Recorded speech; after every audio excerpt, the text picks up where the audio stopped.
Good evening, everybody. Welcome along to this edition of SportsView on learmedia.tv. Press the red button to subscribe to our channel. Very much appreciated. Good evening, Joe Waters, and welcome. Good evening, Pat. And Derwin Honan normally with us as well, but he's in the sports tonight, and we hope to see him next week. Get well soon, Derwin. We hope it's just a bug, and we'll send you this afterwards to cheer you up.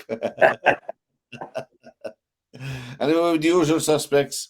We've soccer, rugby, golf, tennis, and what's that down there? Oh yeah, the Grand National and snooker. The snooker World Championships starting next week.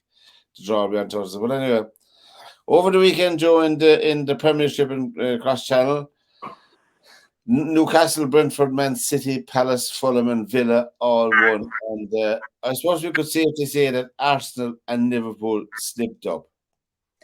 Yes, they did big time. Big time. Now, Arsenal, obviously, Villa are a very good team.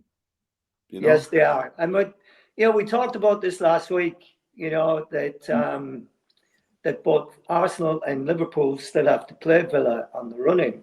Yeah. So they're tough games for them. And as it proved yesterday, from Arsenal's standpoint, Villa really took the game to them, especially in the second half. They completely took Arsenal out of the game. They did, yeah. It was one of their very good performances, I must say. I didn't see all the match. I saw most enough of it to be impressed by Villa. And Liverpool lost again at home. Of course, they were stuffed at home in the Europa League. And they're 3-0 down in the Europa League. They're playing away Thursday night in the quarterfinal. And our friends Bayer Leverkusen are in that as well. They're 2-0 up from the first leg.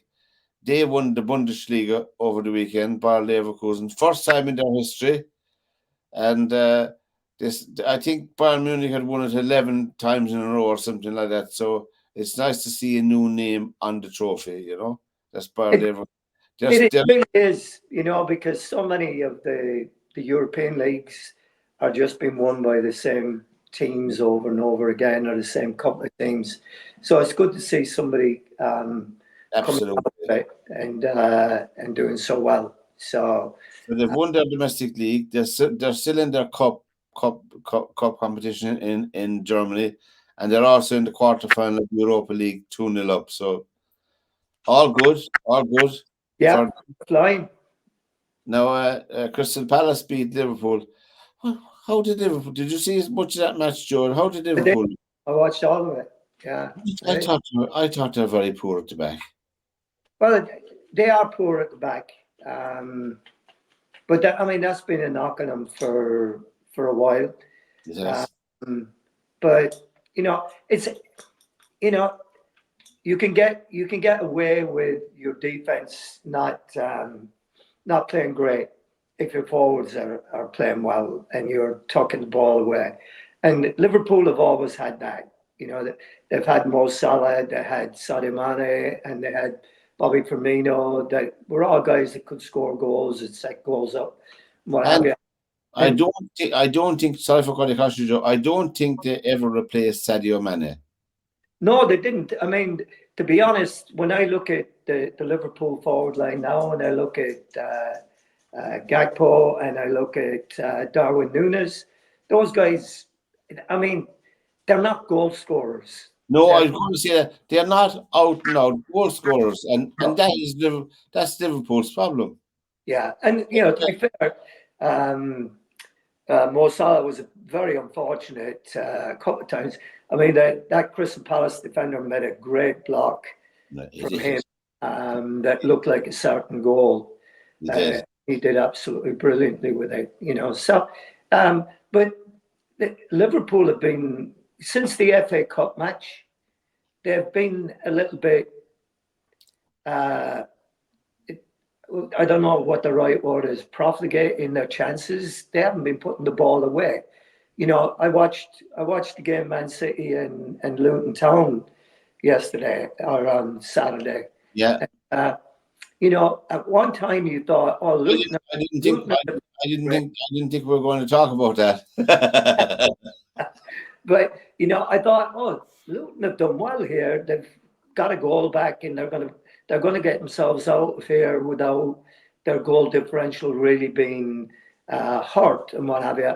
And then all of a sudden, within a few minutes, City are 5-1 up. Yeah. And Liverpool are not doing that. Have not No. doing No. that. And Arsenal yesterday defensively. I mean, for the first goal, Declan Rice got absolutely backdoored. How a guy that you paid £200 million for to win you a Premier League doesn't know that there's a player coming in behind him is unforgivable. It's You criminal. always check it. You always know where the people are coming behind you. That's 101 for when you're defending. Yeah. Know where the guys are around you, and Absolutely. and I mean, to be honest, this could have been worse because Villa hit the bar twice. They did. They did. And I mean, they hit the bar and the post, and in the same shot with Tielemans. So And he man cleared the ball off the line as well. yeah, I yeah. mean, they could have won that game 5-0. Yeah, I mean, they got caught with their pants down for the second goal when what's his name, Ollie, got through. I mean, he's in no man's land there. There's nobody anywhere near him, and he just you don't leave a guy like Ollie Watkins alone. He's going to kill you, and you're looking at the centre backs both pushed forward and not even on the halfway line to be able to react to it. So it was just, I mean, it was a bad day for them. It was. It but was. It was a bad day to have a bad day because, City have got their noses in front now, and we know what they're like. They don't tend to, once they've got the bit between their teeth, they don't tend to. With all due respect to Crystal Palace, City won't lose to Crystal Palace. I would imagine not. And the thing with playing, I mean, I looked at the City team on Saturday. You had Bernardo Silva on the bench, you had Rodri on the bench, you had Jack Grealish on the bench. All these. I'm not sure if Phil Foden was on the bench.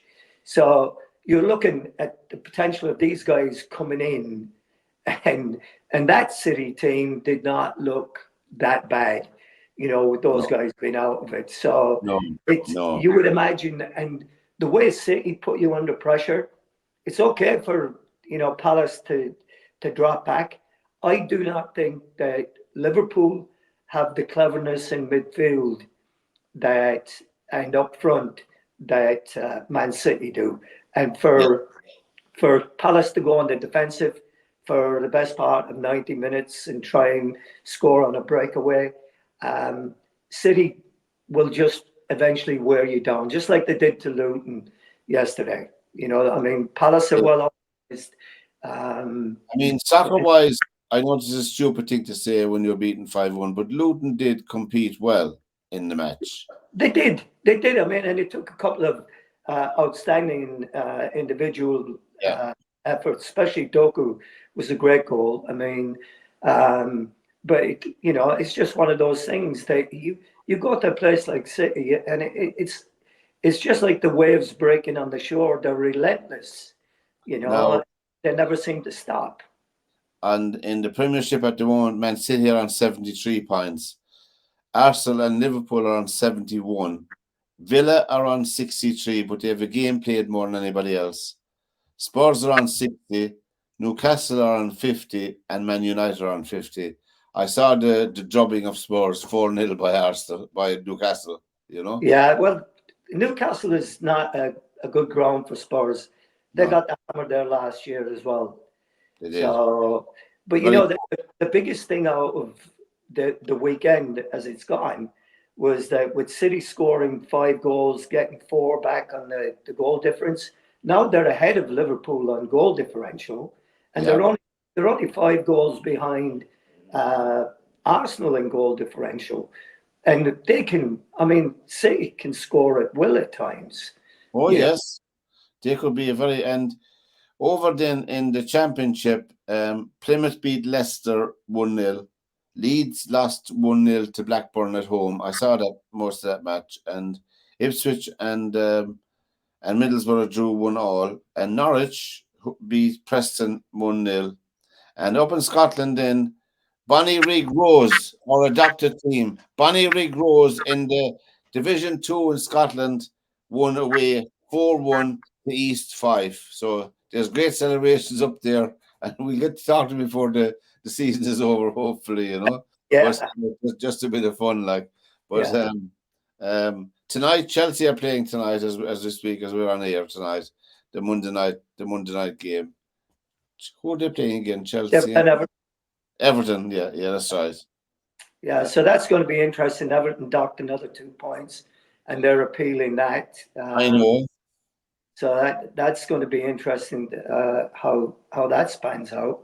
You know, you're talking about the championship. I mean, Leicester City have got a game in hand, but things are not good at Leicester.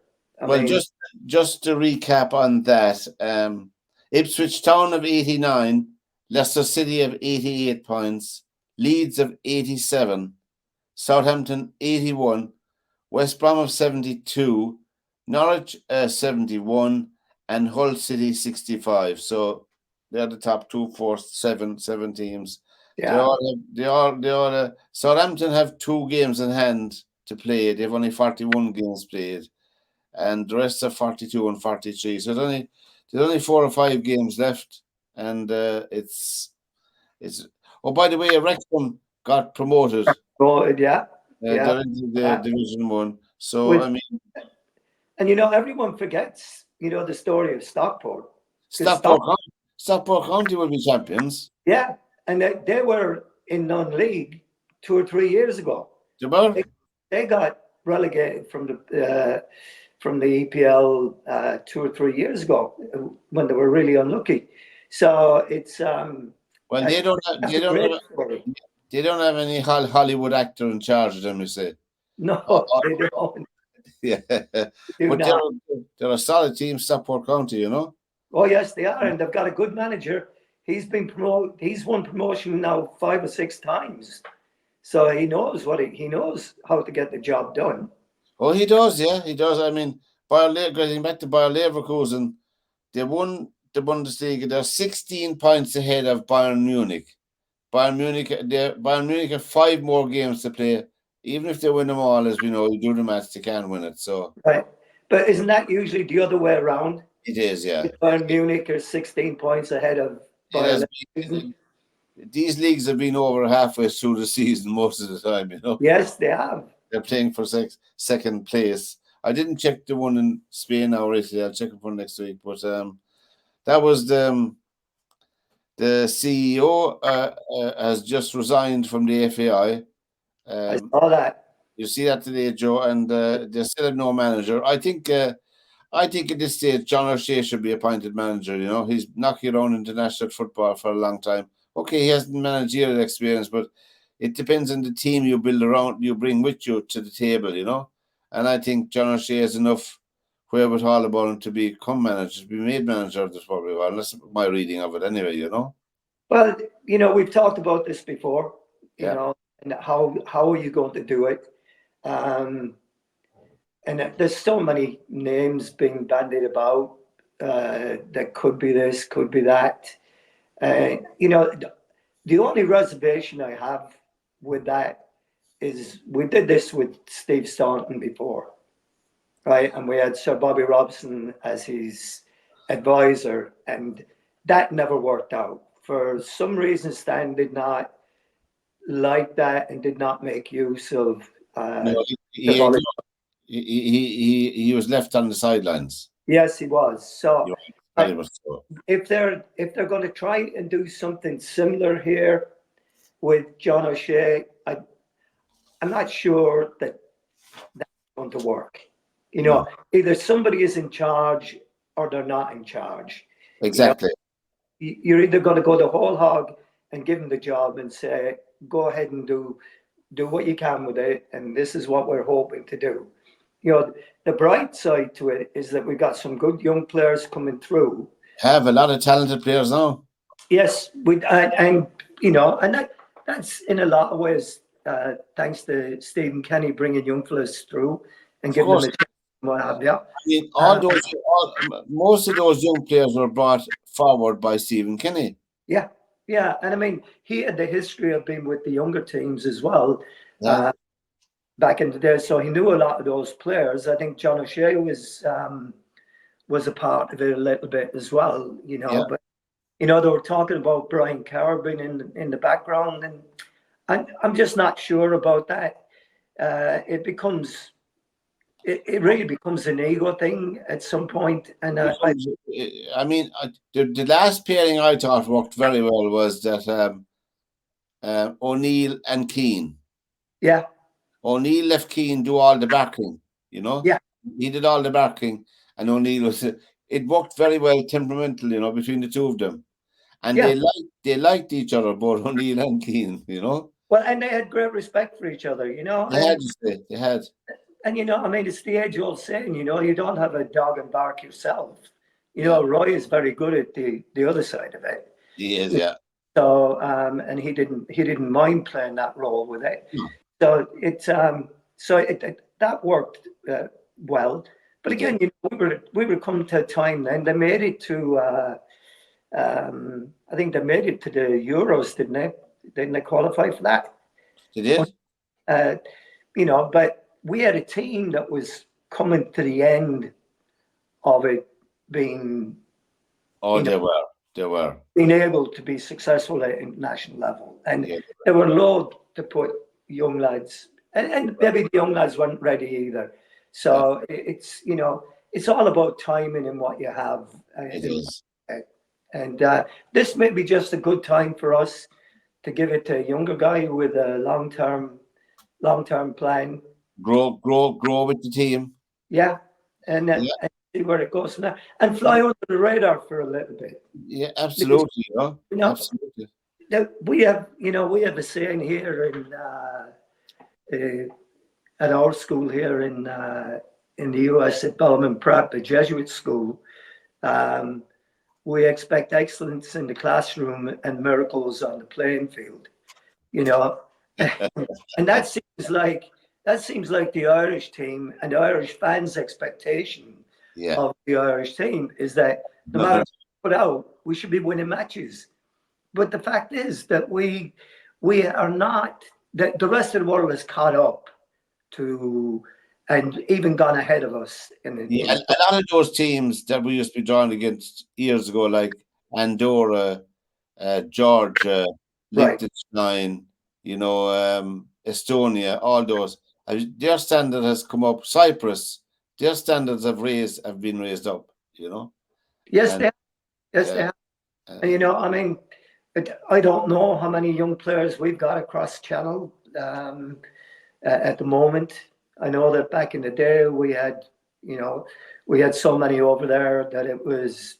Well, a lot of our players are playing professional soccer in Britain, and they're in the Championship and League One, and there's nothing wrong with that. They're playing professional soccer day in, day out. They're training day in, day out. So it is good. We don't have that many players in the Premiership. So Ogbene is the only one I can think of in the Premiership. Oh, Kelleher, the goalkeeper. Yeah, and we have Ferguson down at Brighton. But he's been very disappointing. There was another young lad that made his debut at the weekend. Yeah. I forget his name now. You fell up in Scotland. Ida was in with Celtic. Adam Ida's up in Scotland with Celtic. He's a nice player. Yeah. So we have some good ones coming through, but again, they're 23, 22, 23, 24 years of age, and they're still very much in the developmental stage of their careers. Of course they are, yeah. It's when they get to 26, 27, 28 that we'd be expecting big things from them when they see the finished article, from those ages on. So,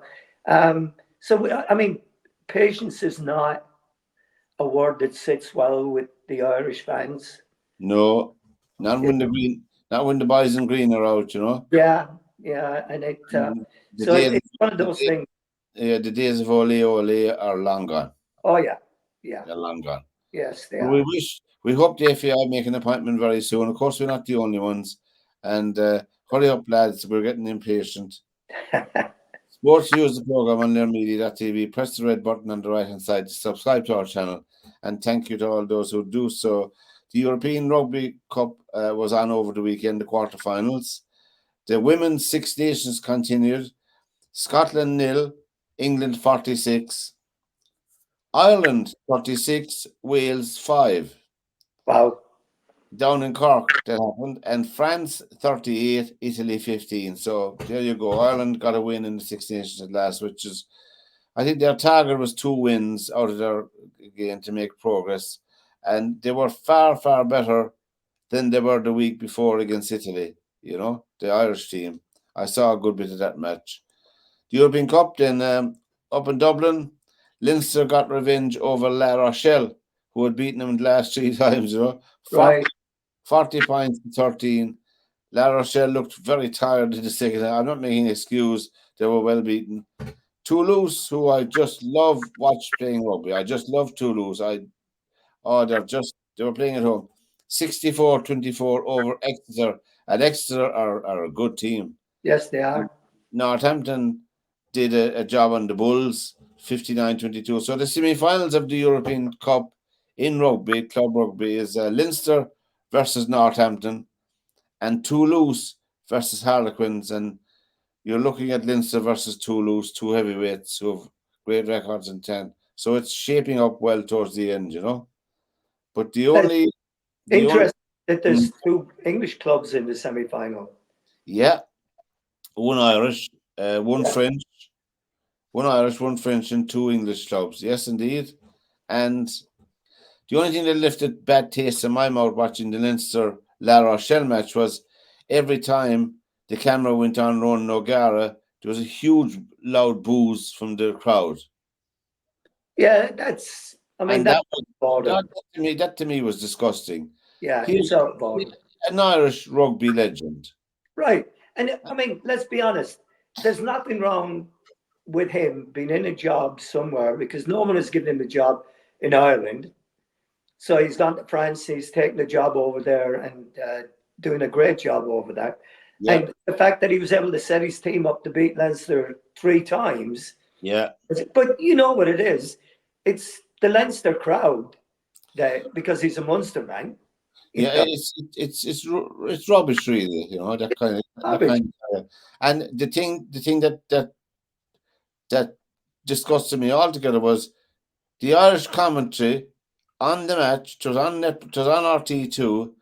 Made no reference during the broadcast to it. They didn't say it was out of order, which they should have said. Yeah. But Donal Lennon and I know who's the other fellow was doing it with him, and that was disappointing as well. But anyway, that was the only sour taste in my mouth. Leinster played very well, mind you. They played very well. But they did. And what did they blank in the second half? They blanked La Rochelle in the second half. They scored, 17 points to 0 in the second half. I mean, they played very well. Yeah.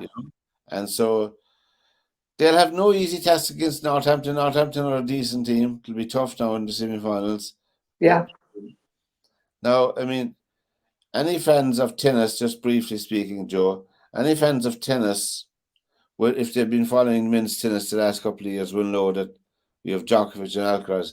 But you have a tennis player there, Stefanos Tsitsipas from Greece, who's been the perennial bridesmaid in most of these competitions, no matter who he meets. He finally got to win a Masters series over the weekend. He beat Casper Ruud, who had beaten Djokovic in the semi-final. So he beat him 6-1, 6-4. In Monte Carlo, it's the clay season in the run-up to the French Open. So he looked very well. He looked in sparkling form. And, after so many losses, it was nice to see him winning something, Yeah, it's always nice to see somebody new, first one. A different hand in the cup, like it's in soccer, Yes. And Emma Raducanu, who's been played with injuries and personal problems and all for a few years. She was playing in the Billie Jean Cup. The Billie Jean Cup is a very important competition for women's team sport because it's a qualifier for the Olympics as well in this year, for teams and people like that, I don't know. I was reading about it and to soak. I just couldn't make head nor tail of it. And she had two fantastic wins for Great Britain over the weekend. They beat France, so they're into the quarterfinals of that competition. Raducanu had two great wins, So I mean, she's been nice to see.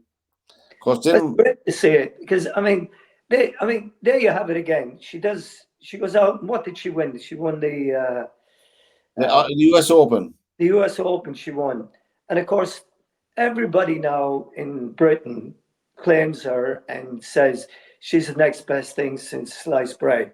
Yeah.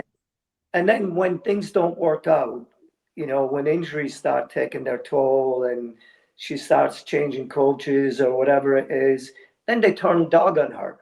And it's so unfair because, sometimes people do have a breakout and then they take a couple of steps back until they take a couple of steps forward, and it just blows me away that people then they start making stories about it and that may have they may have an inkling of truth or something about it, but it's nothing stuff. Just let the kid get on with their career and I've see seen where it goes from there.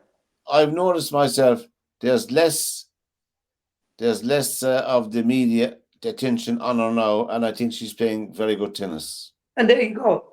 And it's amazing what happens. It's I don't know if you've watched it, but the documentary on golf on Netflix. No, not yet. No, you haven't seen that yet, and it's Jordan Spieth and the one that I'm watching now, and his buddy. What's his buddy's name? They're great pals. I forget his name right now, but he was talking, and he'd won. Ricky Fowler. Not Fowler, no. The other young guy that's about the same age as Justin Thomas. Justin Thomas, right? And Justin Thomas, I don't know how many majors he's won, but he says he's been interviewed in the series, and he says I've won out there once, maybe a couple of times, whatever it was. He said, I may never win another major.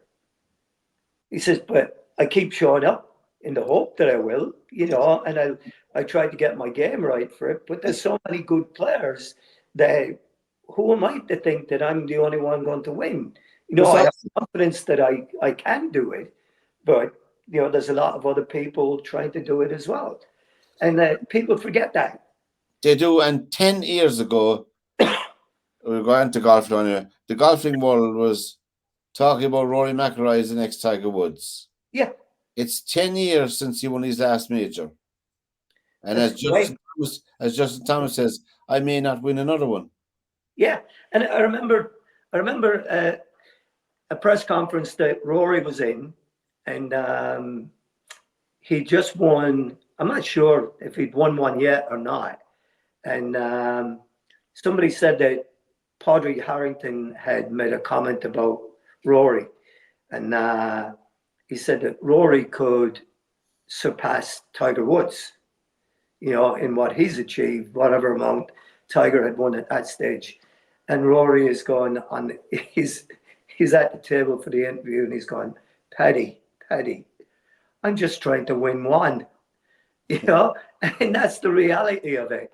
People He's won four majors. Yeah, but people put expectations on people because they have this potential. And then when they don't fulfill that potential, well, they're useless anyway. They weren't that good anyway. Well, which is all wrong, but it's human nature. And a lot of the television audience were glued to the Masters over the weekend. Yes. Where the world number one, Scotty Scheffler, really took a stranglehold on it and didn't ever look like losing it. He dropped a few shots, but he never looked like losing the competition to me. and they were all playing catch up. People forget, with it, as Derwin, our expert in golf, saying, the Masters, if you go 2 shots ahead in the Masters, it's not like any other competition. It's, I can make that up in the back nine or the front nine. It's very hard to make 1 shot up, Right. to make 1 shot up. And that proved too much for Murakami. Murakami was within 1 stroke of Scheffler, and he lost 4 shots in 2 holes. And that's the way it goes in that. That was him finished. Yeah, I was watching the preview of it on Saturday morning. They were talking about they were going before the guys actually teed off. Yeah. The TV coverage was about each hole. So they covered the first 9 and then the second 9. And they were showing you where you had to position the ball, where you could be aggressive on what hole. And they showed you the arrows where if you land here, the ball's going to shoot off in that direction or that direction.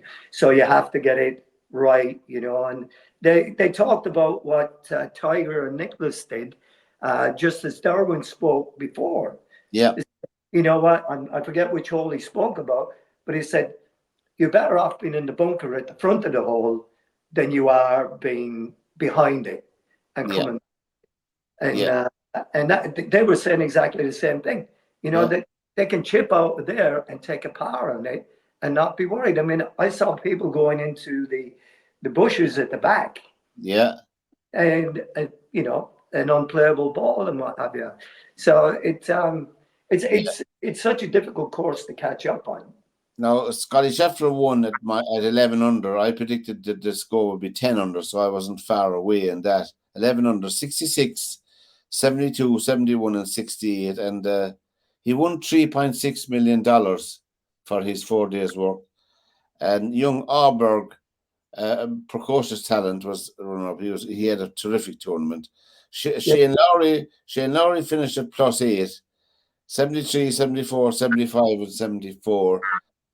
He had a poor tournament, but he finished down the field, but he still won $72,000 for down 40th place, something like that, There was terrific money, the majors were doing.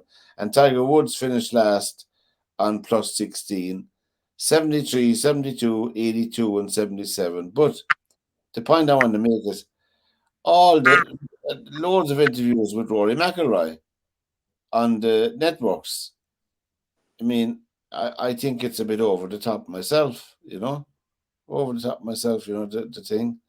The next, I mean, Rory is still a star on the tour, so he is, so he gets, and he's a very likable guy, he's easy interview and what have you. So it's just I can understand why he gets a lot of it. He's a favorite of people. He's other than the live thing, he's hardly controversial. I think he's honest about his game. Yeah, he is. In the interviews. And Lowry, the first time now, Lowry was honest to Greg Allen, about his game, because he really, I think it was the first time he said, my putting, I need to look after my putting, because his putting was appalling. Yeah. And his shot game was poor as well, but that's what Augusta will do to a lot of golfers anyway, Well, yeah, I mean, it's hard to say.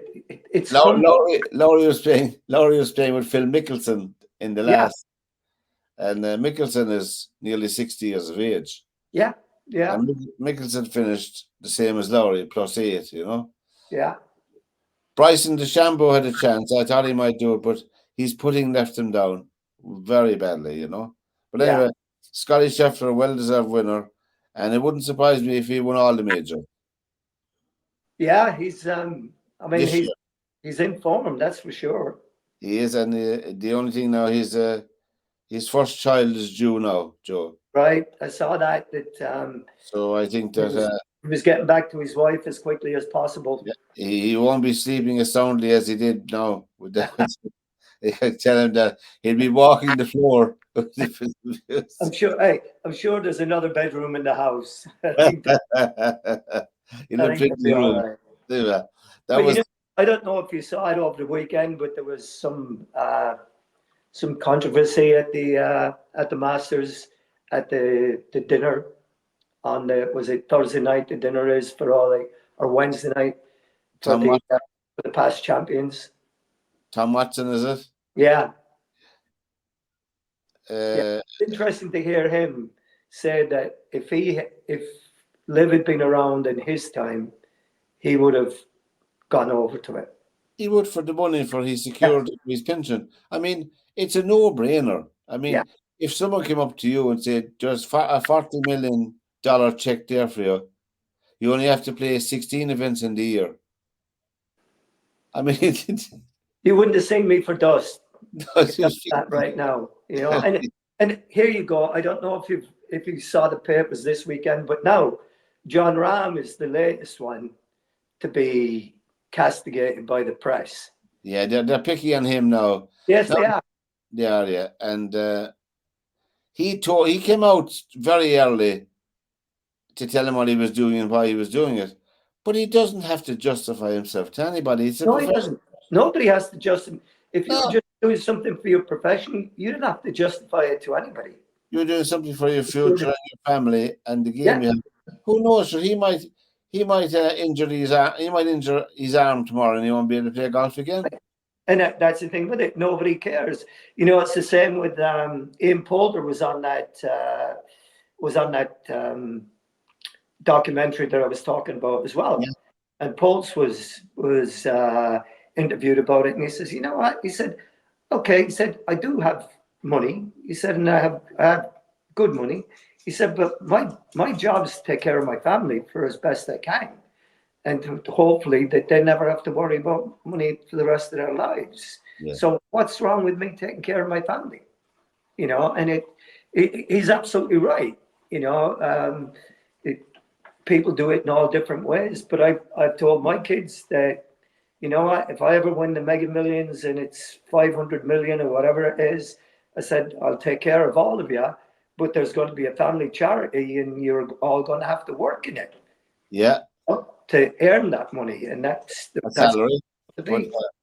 Now, Joe, did you stick your pen in the paper to pick out a horse in the Grand National? Yeah, I did not. I did not.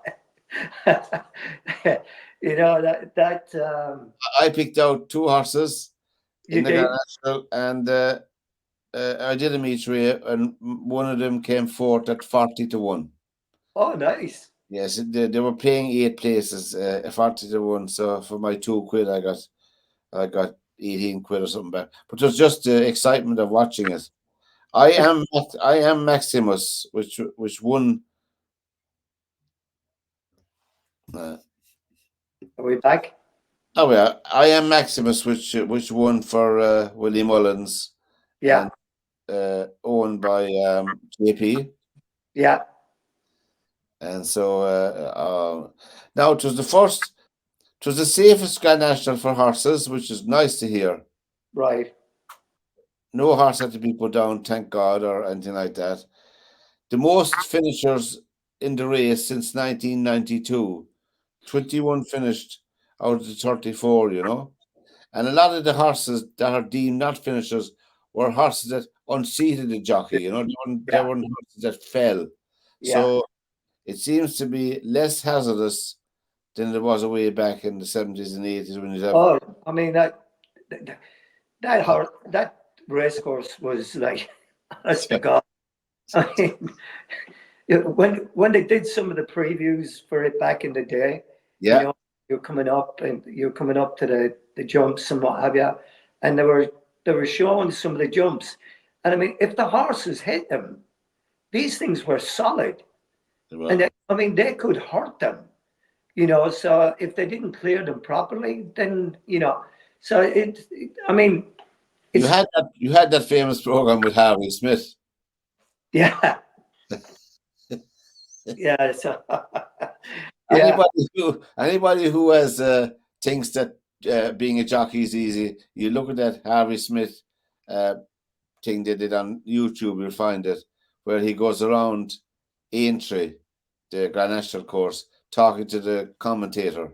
as he's coming up to the fences, Right. So, I mean, have you ever been on the back of a horse? Oh, I have. Yeah. I mean, it is terrifying. I got on the back of one day. Friend of mine, he was from Dublin. His daughter had a horse, and it was a show jumper. And we came out of the pub on Sunday lunchtime, and a very, very silly boy decided he was going to get up on the back of the horse and walk around the parking lot in the pub. And I'm not joking you. I mean, it is daunting to be up there, and then to be able to control that animal and to be able to stay on its back when you're galloping like those riders are. And it's like everything else. People look at it and go, well, that's easy. Anyone could do that. No, it's not. You have a ton, and you're going at 30 miles an hour. Yeah. People, Rachel Blackmore was leading into the elbow, her horse Minella Indo. And of course, she won the Grand National. She must be an iron woman to me to go around that again. To go around it and to win it. But it was a very exciting race, I must say, and I thoroughly enjoyed it. It's over for another year anyway, and it seems to be safer and safer now. Next Thursday morning, I don't know what time now. Next Thursday morning, the 18th of April, the draw will be made for the World Snooker Championship. And obviously Ronnie O'Sullivan and Mark Williams and Luca Brissell, they're all the usual suspects are up there for favoritism, which is astonishing. The top 16 in the world will be drawn with the 16 who qualified, an open draw on Thursday, the 18th. In order to win the World Snooker Championship, you must win 6 matches, which is, and now these are not 4-3 or 5-4. These are long games, and I think it's $500,000 to the winner of the World Championships. Ronnie O'Sullivan is going for, in modern times, an unprecedented 8th World Championship, which is, he's 48 years of age. Mark Williams is 49, and they met recently in the Players' Championship final where Williams won 10-7, He played great snooker. So if you're into backing someone, Mark Williams might be a good bet in the snooker. But that's starting beginning on Thursday, so there you go. You talk about the draw there, where you have the 8 and then the 8 that qualified, and then they all go into a hat to be drawn out. That to me is the essence of sport right there. When you're playing in a big tournament, that it's a blind draw. It is. You're not seeding certain people like Champions League. Oh, that's terrible. I hate the Champions League format. I think it's destroyed it. It has totally destroyed it. Now, don't get me wrong. The games last week on Tuesday and Wednesday were great games, but that's at the quarterfinal stage where you're getting the cream of the crop, right? That used to happen way back in the day. It was a blind draw, and you got who you got, and you had to go and play them, and that's the way it was. We were talking about it way back when, Joe, when Athlone Town were drawn against AC Milan. Right. I mean, you wouldn't see that happening today. No, Waterford played Man United. Yeah, can you imagine the excitement of Treaty United here in Limerick being drawn against I don't know, Bayern Munich. Limerick played Real Madrid. Yeah, they did. So there you have it. Des Kennedy scored. The only man that scored twice against Real Madrid. That's right. That's right. You wouldn't get that happening today. No, you wouldn't. And I mean, even down in Cork when they played Borussia Mönchengladbach. I was at that match. Yeah. In Flower Lodge. Yeah. In 72, was it? Something like that, yeah. Yeah. Borussia Mönchengladbach, you had Horst Rubesch, the German international. Right. What a horse Yeah, of a man! A horse. who was the fellow who played up front for him? He was the coach of Bayern Munich and Real Madrid. Oh God, what's his name? John Brightner, no? Who? Brightner? No. No. He won the European Cup with the Champions League with Bayern Munich. The German? Yes, yeah. So, oh God, can't. He scored twice, I think, down in Flower Lodge in that game. Oh, It'll come to me. It'll come to me. But yeah, so it. But we'll be again, like, yeah. There were so many, big games for League of Ireland players. There was one. I remember the Waterford game. I was at the one in Lansdowne Road. I think they lost 3-1 or 3-0 at Lansdowne Road, and then they went to Old Trafford, and they lost on the Old Trafford heavily. But one of the Waterford players scored, and he's lying on the ground celebrating. And Paddy Creran walks by him. He says, "Get up all that and don't be so stupid." He said, "Hey, I just scored a goal at Old Trafford, and tomorrow I have to go back and pull a 12-hour shift. So I'm staying here for as long as I want." Yeah, so it's it's the I suppose nostalgia looking back. I know we know we can't go back now, dude. We don't want to go back in certain respects, but the joy of the European Cup to me is gone. It's money now. yes, but that's why the whole soccer is a business now, and it's not a sport. Totally. It's not a sport. That's why they were trying to bring in that Super League, because how long is it since Juventus have been in the Champions League? That they were the biggest movers and shakers for that. They knew what was happening, and they knew that they were going to be out of the mix for a while. Yeah.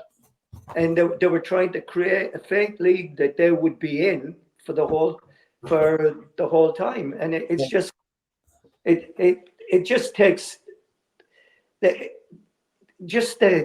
core of the game. It takes away. It's about competition. It is, but I think we're not far away from the Saudi league, the Saudis getting into the European. Oh yeah, you're right. We're not far away from that because they have the money. Yes, they do, and that's all anyone cares about. Yeah, money talks.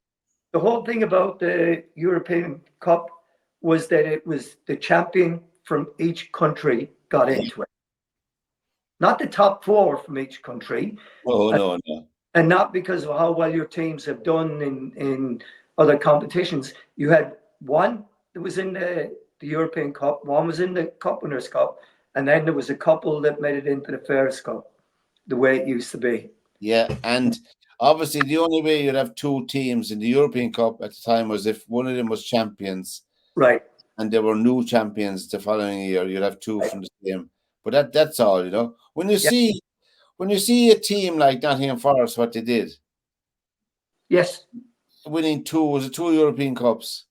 Yeah. Was it back to back? Back to back, yeah. Back European Cups. Yeah. That won't ever happen again. Not a small club like that. No. Not a small club like that. I was thinking about that this morning, looking through the stuff. Aston Villa is a huge club. Yeah. I mean, it is a huge club. There are only 3 clubs, or 4 now, that have won the European Cup, English clubs. That's Liverpool, Man United, Man City, and Aston Villa. And Man City is recent. And Man City is recent. But back in the day, you had Liverpool, Man United. Yeah. That's all you had for the year. And Celtic in Scotland. Yes, that was it. And Aston Villa are. Oh, Chelsea.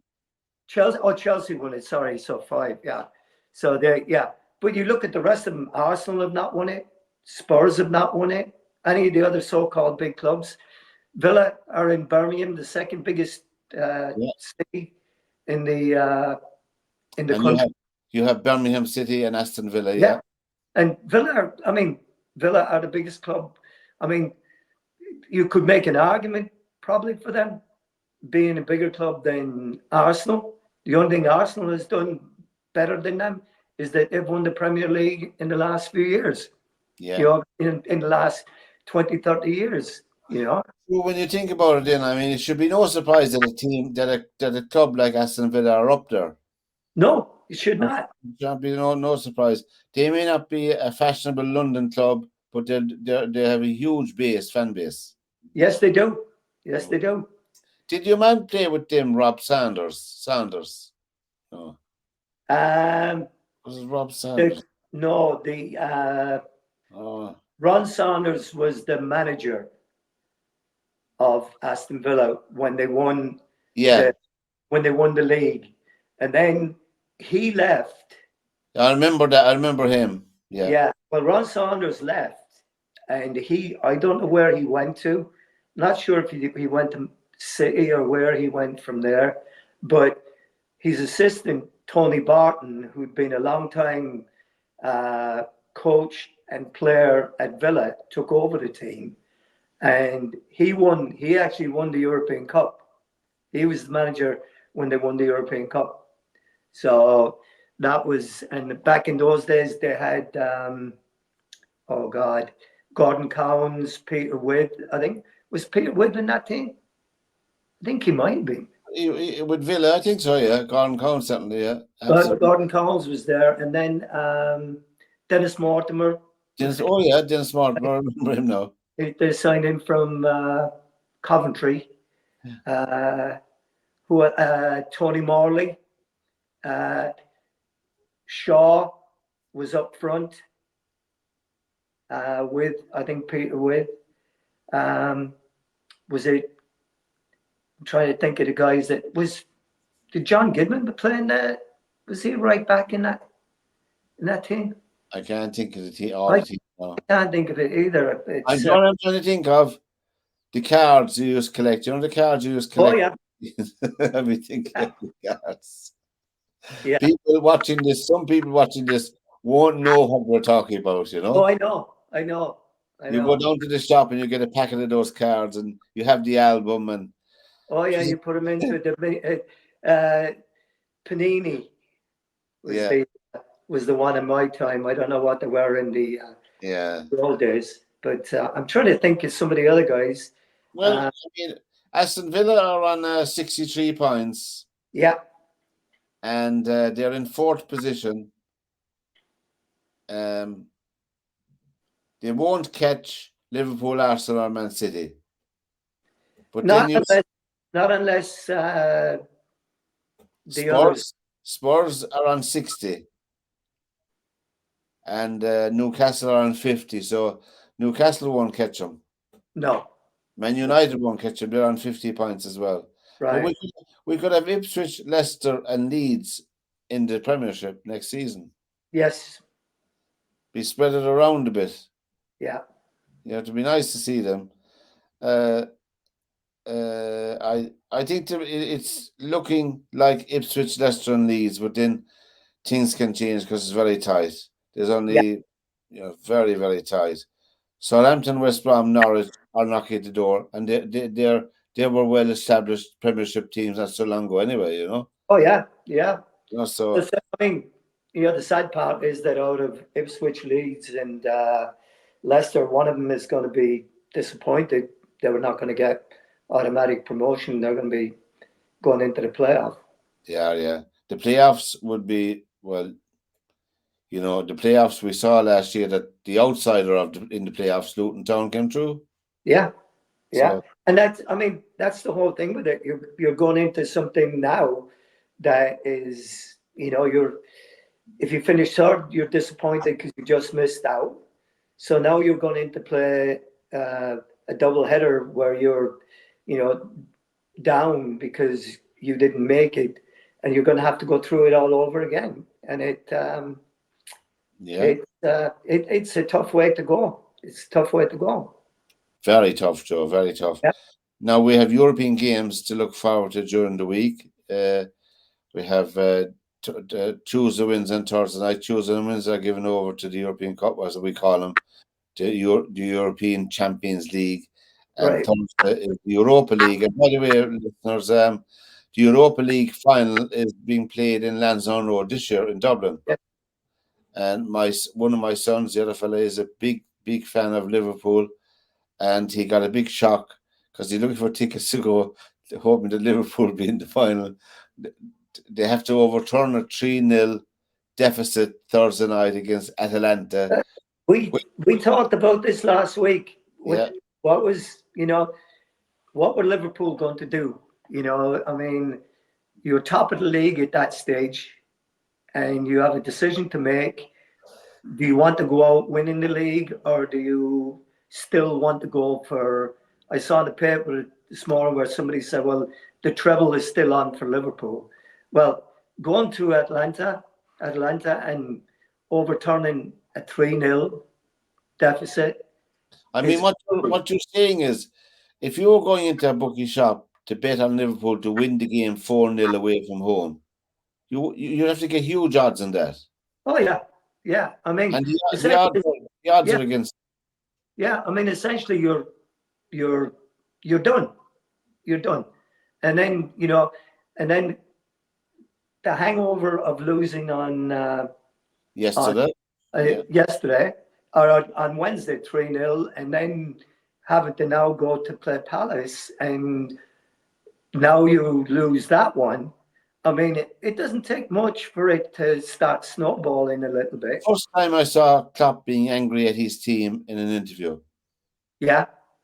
He was angry, And, it's funny because I watched him on the sideline on Saturday, and all I could see him do was, he didn't look like he was angry. He didn't look like he was, pent up fury. It was just like, I saw him go, wow, about 4 or 5 different times. Like he couldn't believe what was going on in front of him. Yeah. I mean, the team that he put out on Wednesday, or was it Thursday? To me, was not a team that was going to win that game. It was going to be tough for them to win that game anyway. And then to get beat 3-0, and that is not just, it's hugely demoralizing to have that happen to you. Well, I wouldn't. I cannot see Liverpool turn it around. That's me now. I can't see. They have to win 4-0 or 5-1. Yeah. Chelsea are winning 4-0. So against Everton. Yeah. Wow. And I think it's in the first half, and just half time. Chelsea 4, Everton 0. It's on tonight. It's Monday night football, and Palmer has got a hat trick. Wow. And Jackson has got the other one. So that's done and dusted. That's 3 points for Chelsea. Yeah, you have to ask yourself with Palmer, what were Man City thinking about? I mean, they must have had something that was absolutely unbelievable to let him go to Chelsea like that. I think it's a simple explanation, having so many good players. Yeah, he didn't see any way through. They had so many. They have 2 teams, 2.5 teams. And that's the thing, out of all the, and that's the point I was making earlier when I said I looked at the City team that played Luton on Saturday. Palmer is English, isn't he? Palmer's English, yeah. Is he in the team? He's in the international team. He's been called up. He's going to go to the Euros with him. Oh yeah, Palmer has to be the striker. Yeah, he plays left side, so he's. I mean, they're taking a good team to the Euros, whatever way you look at it. Palmer, Sacco, Keane up front. It could be, and then you got Foden, you've got Madison, Grealish. Who else have they got? Oh, Ollie Watkins probably go. You They know, have a decent bloody team. they have a very good team. I mean, when you look at the likes of, their midfield, what Yeah. they've got there, and then you got, the big problem is the two fullback positions, Kyle Walker being fit and Luke Shaw being fit. If those two are fit and they can get some game time under their belts before the Euros, then they have got to be a serious contender for this. Well, they have to be one of the favourites, Joe. You'd have to say, yeah. I mean, with a midfield, you got Rice. Now, again, is he going to play with one defensive midfielder or is he going to play with two? Because I honest to God don't know how people can play with two defensive midfield players, two pivots, because they get in each other's way. You're both doing the same job. You are, yeah. You are. You know? So go with one pivot and push another guy forward, and that'll give yourself that extra. So now all of a sudden you have room in the team for Foden and maybe Madison or whoever else can go in there to play. Yeah. Gives you a whole different look at it. And I mean, with the midfield and the forwards that they've got in with what they could put out there, their firepower is frightening. So we have, to recap, we have England to win the Euros, John O'Shea to be manager of Ireland, and what else have we? Ronnie Sullivan to win the World of Snooker. Mark Williams to win the world. Even though I'd love to see Ronnie win it, but I think Williams isn't great form himself. He's a very relaxed man. He practices a lot of meditation, so I can see why his head will be all right. That's Mark Williams. What else did we say? And John O'Shea. Look, I hope John O'Shea gets the job. I think he'd do a good job. Well, I mean, I'm in favour of giving it to an Irishman. I'm a big believer in that. Yeah. I don't see why we wouldn't give it to one of our own. We've tried having other people in the job before, foreign people, and I mean they were okay, but it's just. Pike won over the weekend. Pike Rovers, well done, lads. I forgot to mention you, and they beat Ballinanty 1-0 in the league, so they're going well. All right. All very tight at the top. Anna Moore, special mention to Anna Moore, or we must try and get her back on the show again. Anna was away with the boxing team manager over the weekend, the US team, and they came home with 6 or 7 medals. Oh, good for them. The boxer tournament, and also they finished 3rd overall in the medal table out of 38 countries competing. So it was astonishing. I forgot to bring the list of medal winners with me, but Anna, if you're around, we'll try and get Anna on next Monday night to go through the yeah, I've missed seeing her. Yeah, be good. I met her at a match recently, but anyway. And the best of wishes, Darwin. Get well soon. Otherwise, we'll have to review your contract. If you can be here. Anyway, so hey, when the checks stop coming in, it's when you back, right? From Joe Waters over there in Seattle and myself till we meet again, lads, next Monday night. Take care, Joe, and good sporting for the week. Take care, Pat. Bye-bye. Bye-bye.